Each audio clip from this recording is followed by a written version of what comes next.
আসসালামু আলাইকুম। রান্না করতেছি বিদেশি মাগুর মাছ,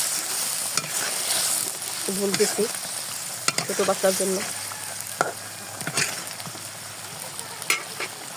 আদা রসুন জিরা বাটা দিয়েছি, পেঁয়াজ সাথে দিয়েছি শুকনো মরিচ বেটে,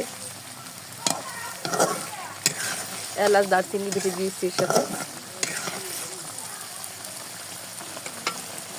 ভালোভাবে কষিয়ে নিয়ে তারপরে মাছগুলো আর একটা আলু কুচ করে কেটে দিয়েছি। মশলা কষানোর পর সামান্য একটু পানি দিয়ে সেই ভিতরে মাছ দিয়ে নেড়ে নিয়ে মাছটা ভালোভাবে কষিয়ে নেব। আমার ভিডিও যারা নিয়মিত দেখেন তারা তো জানেনি কীভাবে মশলাটা কষায়, এরকমভাবে কষাই তার আলু এইভাবে কেটে দিয়েছি।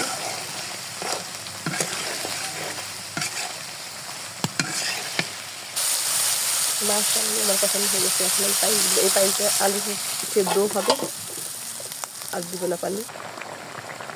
এখন নামিয়ে নিব। মাগুর মাছ ভুনা আমার হয়ে গেছে। আজকে এখন আবার নতুন কোনো ভিডিও নিয়ে আপনাদের সামনে উপস্থিত হবো। সে পর্যন্ত ভালো থাকুন, সুস্থ থাকুন। আসসালামু আলাইকুম রহমতুল্লাহি ওয়া বারাকাতুহু।